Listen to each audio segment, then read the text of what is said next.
it's pretty EO. I had a friend send me this article today. Although it's from 2005, I still think it's important to get it out there. This is from Corp Watch, Holding Corporations Accountable. It was written by Melanie Warner from New York Times, April 6, 2005, and it's titled U.S. Senomyx Fake Flavors. Several big food and beverage companies are looking at new ingredients in the battle for health-conscious consumers. A chemical that tricks the taste buds into sensing sugar or salt even when it's not there. Kraft Foods, Nestle, Coca-Cola, and Campbell Soup are all working with a biotechnology company called Senomyx, which has developed several chemicals, most of which do not have any flavor of their own, but instead work by activating or blocking receptors in the mouth that are responsible for taste. They can enhance or replicate the taste of sugar, salt, monosodium glutamate, or MSG, in foods. By adding one of Senomyx's flavors to their products, manufacturers can, for instance, reduce the sugar in a cookie or salt in a can of soup by 1/3 to 1/2 while retaining the same sweetness or saltiness.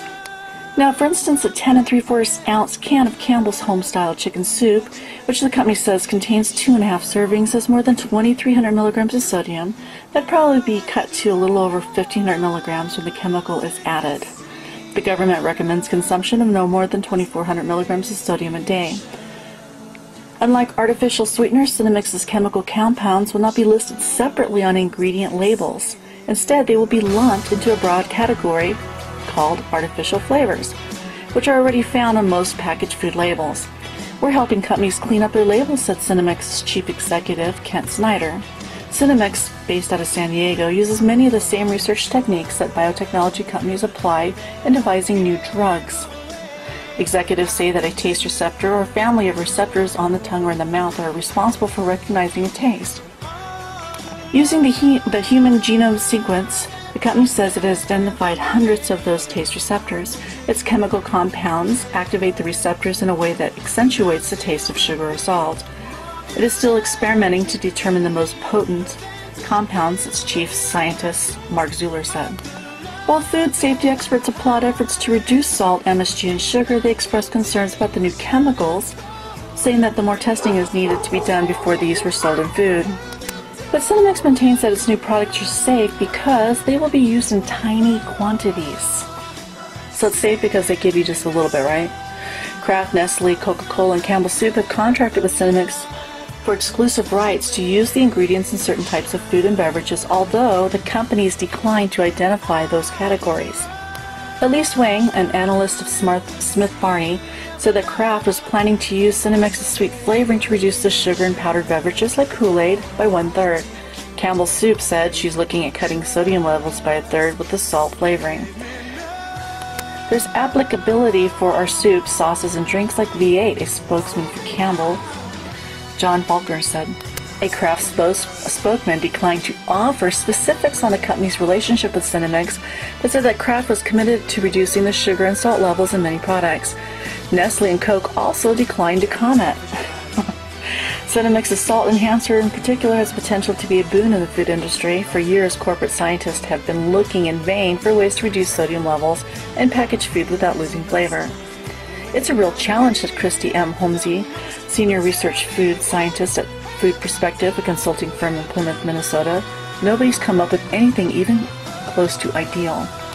The Center for Science in the Public Interest, an advocacy group based in Washington, is seeking to get the Food and Drug Administration to pay more attention to the high sodium levels in packaged foods.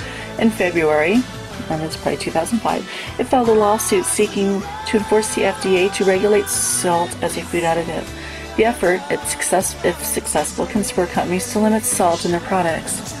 Mr. Snyder said that Senomyx's salt enhancers are still in the development phase and would not appear in foods for at least 2 years, probably up to 2007.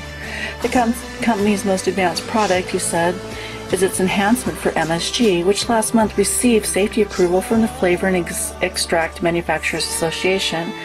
He expects food items with this product to appear in supermarkets sometime in the first half of next year, which would be 2006.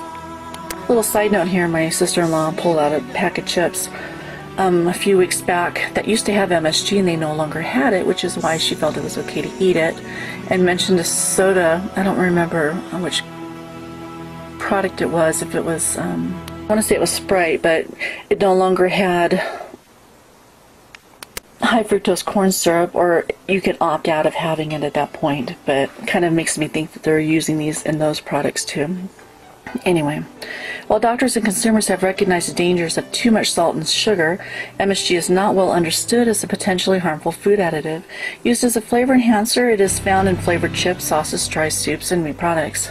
According to Sarah Risch, a food scientist and professor at Michigan State University, food companies are eager to find replacements for MSG because some people are allergic to too high levels of it. Sorry, let me rephrase that. Allergic to high levels of it. And she put, quote, "There's a negative consumer perception held by some people regarding MSG."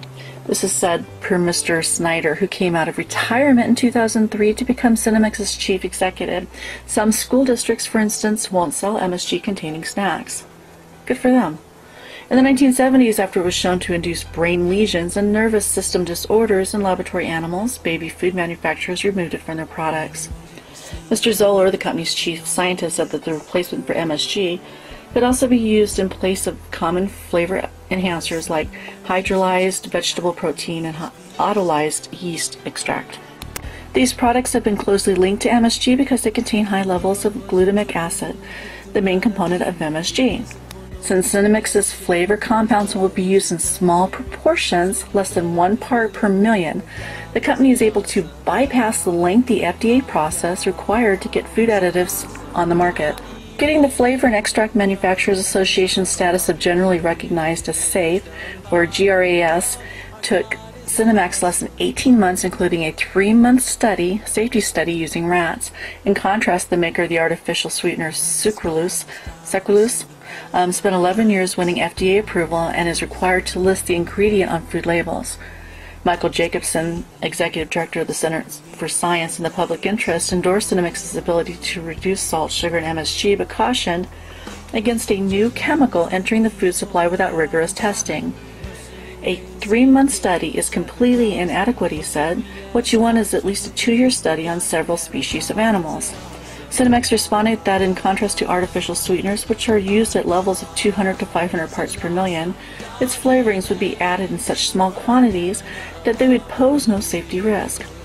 These low use levels are also what allow Senomyx's chemicals to be classified as artificial flavors. According to the filings with the Securities and Exchange Commission, Kraft Foods, Nestle, Coca-Cola, and Campbell Soup have collectively paid Senomyx $30 million to finance research and development. When the flavorings are incorporated into food, Senomyx has said it will collect royalties of 1% to 4% on product sales. Although the company is several years away from turning a profit, its stock price has nearly doubled since it went public last June, probably 2005, closing at $11.91. Last fiscal year, Senomyx lost $19.7 million in research revenue of $8.3 million. Ms. Wing of Smith Barney has projected that the royalties from food product sales will be $50 million in 2008. Okay, I realize this is back from 2005 and we have 11 years since this report, or 6 years since this report came out, but I see some things that concern me. They won't stop messing with our food. It just goes to show that you need to make your own and not buy any kind of processed foods whatsoever. That goes on to reading labels. Back in 2010 they came out with an issue where if you study labels and you're health conscious, they have a new mental disorder label for that as well. I'll go ahead and attach that to it, but one of the news sources that I found at almostnaturalnews.com, and he wrote back in June of 2010, choosing a healthy food is now called a mental disorder. And he went on to write, I'm just going to read just a little bit, it's never-ending attempt to fabricate mental disorders out of every human activity. The psychiatric industry, or Big Pharma, is now pushing the most ridiculous disease they've invented yet, healthy eating disorder. This is no joke. If you choose on eating healthy foods, you're mentally diseased and probably need some sort of chemical treatment involving powerful psychotropic drugs. The Guardian newspaper reports fixation with healthy eating can be a sign of serious psychological disorder. It goes on to claim that this disease is called orthorexia nervosa,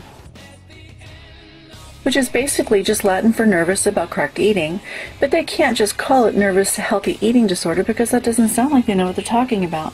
So they translate it into Latin where it sounds smart, even though it isn't. That's just where most disease names come from. Doctors just describe the symptoms. They see what they name, like osteoporosis, which means bones with holes in it, etc. Anyway, I am going to put this on there, and I think there was another one that came out around the same time. Can't remember off the top of my head what it was, but you guys just keep doing your research, look into it. Don't just trust one person, one source. Do your research, guys. Take care and God bless.